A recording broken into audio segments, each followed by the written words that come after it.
Hey, we are Grant and Betty, founders and creators of Coffee and a Map. We have sold our home and everything, and we're living out of our truck. And we're just traveling and seeing the country and enjoying it. So, Betty's preparing for this hike on the PCT. But there's more to it than just you hiking the PCT, the Pacific Crest Trail. If you've been following us, you may be familiar with the story. If you're new, welcome on board. And she's going to tell you a little bit about it. We are in beautiful Bandon, Oregon, at the South Jetty. I have my backpack. Betty is loaded up. Looks like overkill for beach walking. Yeah. Why do you have such a big backpack on, Betty? I'm starting my Heather Cipher PCT training boot camp. Ooh.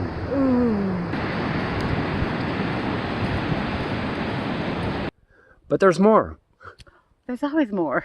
6 years ago, you weighed 265 pounds. A 6-year journey? 6 years. 6 years. I've lost 140 pounds. When you were at your max weight, what was it like? What was life like? What was your health like? My health sucked. I was always sick. Always in pain. I'm 5'1", so I was carrying a lot of extra weight. I ate all the time. I drank most of my calories. Sugary drinks, milkshakes, malts. Life was pretty miserable. Are you ready? Let's go. Let's go.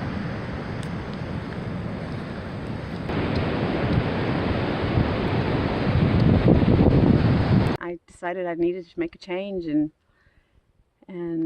went on a roller coaster ride of different diets and fads. And what made you decide you need to make a change? Oh.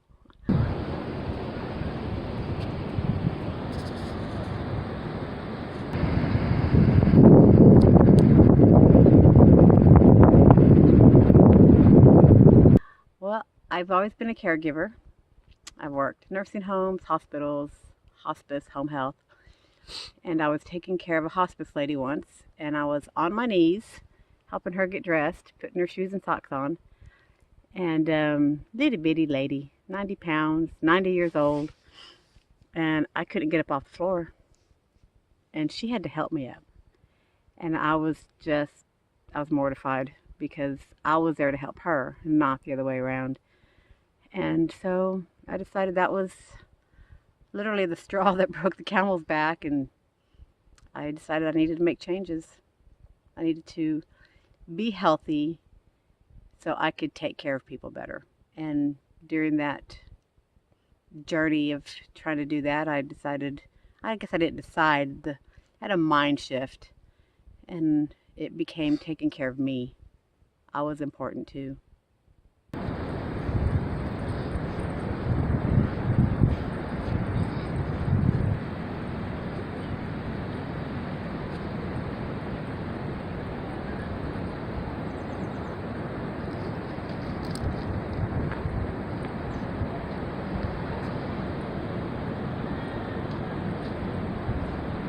So you changed your eating ways, your eating habits, and what else? I started moving, not much. I had a treadmill, and I could remember getting it up to like 1 mile an hour and thinking that was amazing. Walking 5-10 minutes on it at 1 mile an hour, I was so proud of myself because I couldn't do it. I couldn't walk. I mean, I could apparently, but not for exercise. I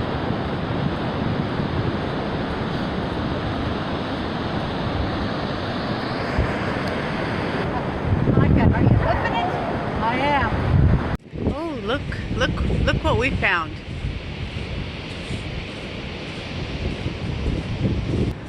Oh, it just comes back around. I heard there's coffee shops on the summit. Coffee shop? Did someone say coffee? There's no coffee here. Before you started this, what was it like going up a flight of stairs? One story.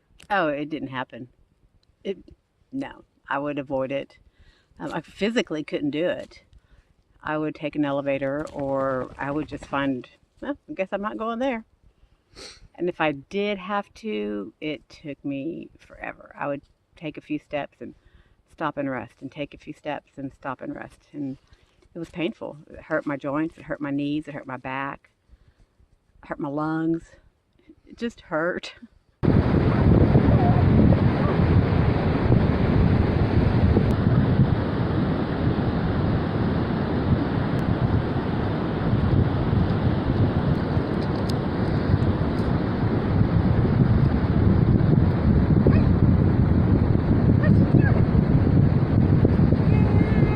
So you decided to make this change, and how old were you?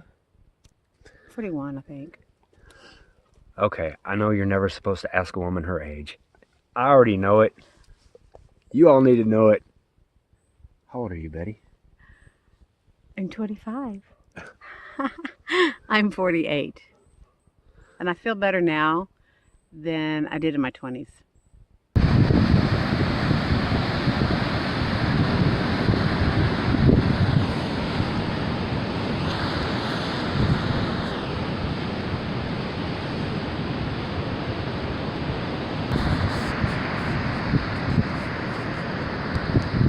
What happened? What happened is we walked about 4 miles down the beach, and high tide was supposed to be at 4:30, and we turned around, came back, and we got caught about 1.5 miles from the car. And so now we're going to hike through town to get back to the car. So that's what happened. So at 41 years old, you decided to make a life change. A big one. A big one. That turned into a couple big ones. Here you are now at 48, saying you feel better than you did in your 20s, and fixing to do a section of the Pacific Crest Trail. Where are you going, and how many miles is it going to be? So I'm going to start at Campo, which is the border of Mexico down in California. And I'll go from Campo to Kennedy Meadows. And that's roughly about 700 miles. My ultimate goal is to get to Mount Whitney. It's all going to depend on snow. And then coming down off Mount Whitney, I'll have to take another 50-something miles. So all in all, it'll be 788 miles.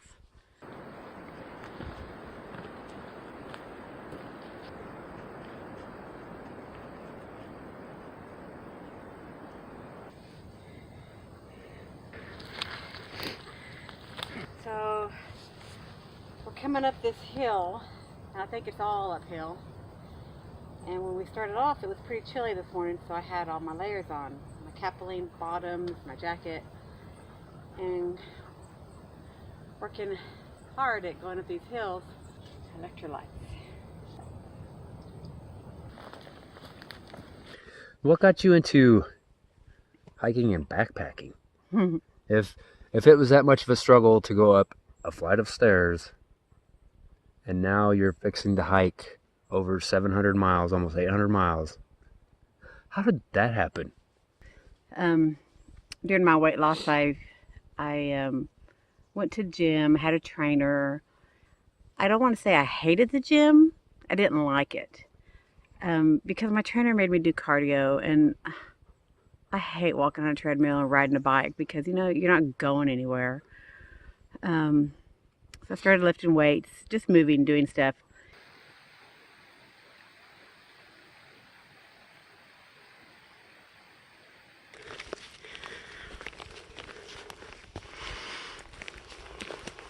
It takes me a mile to get warmed up, and that mile was all uphill.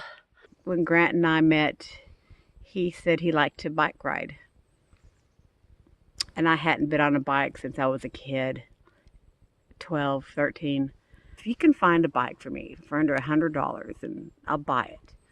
So we found one on Craigslist and bought it, and it was scary getting back on it and learning again, but it was fun. I really enjoyed it. It's a lot better than sitting on a stationary bike for me. And we decided, we got it late in the season for us, and we decided we were going to do little backpacking trips, little day hikes and stuff like that to stay in shape for bicycling during the winter months. And it just kind of snowballed. It turned out that now we bicycle to stay in shape for backpacking. And I had no earthly idea there was a culture out here of backpackers. I didn't know it was a thing. I didn't know it existed.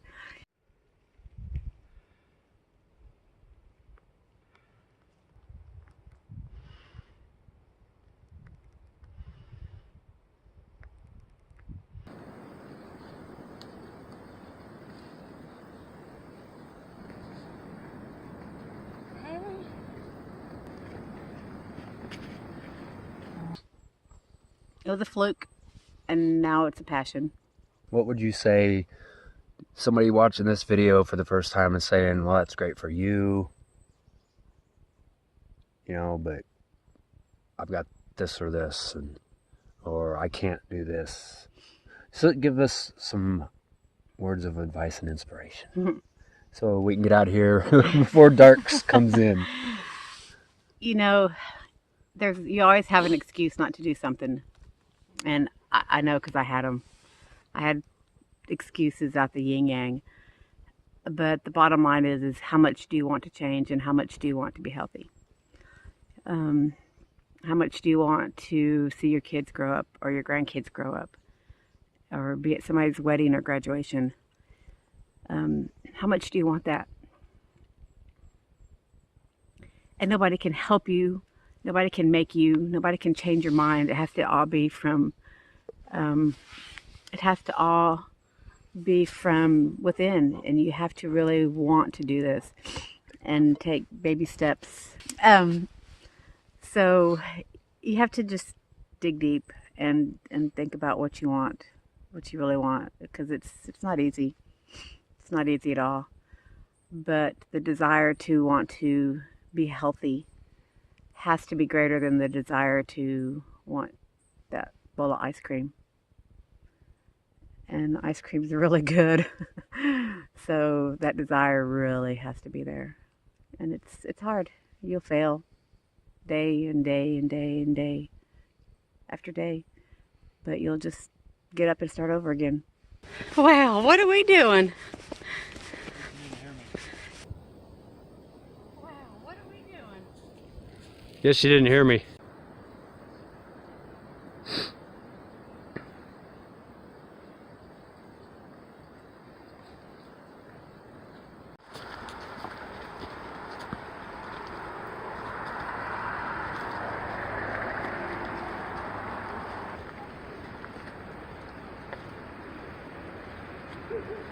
It's a learning process. It's like life, huh? It is life. We're always learning. Mm-hmm. It is life. You gotta train for life every single day. As long as you're living, keep learning how to live. Keep training for life. Mm-hmm. I'm getting cold.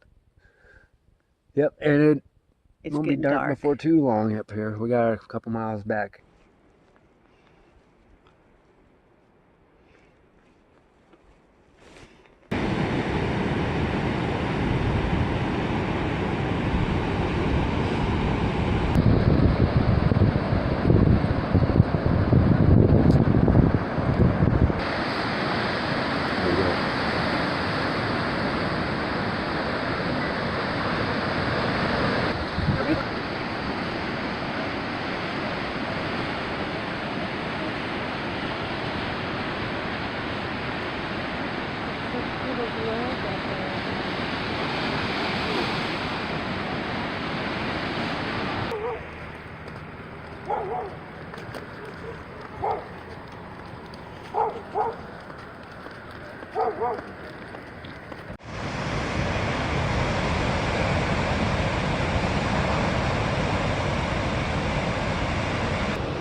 All right, you ready to get out of here? Let's go. Let's do this. They lied. There's no coffee shop on the summit.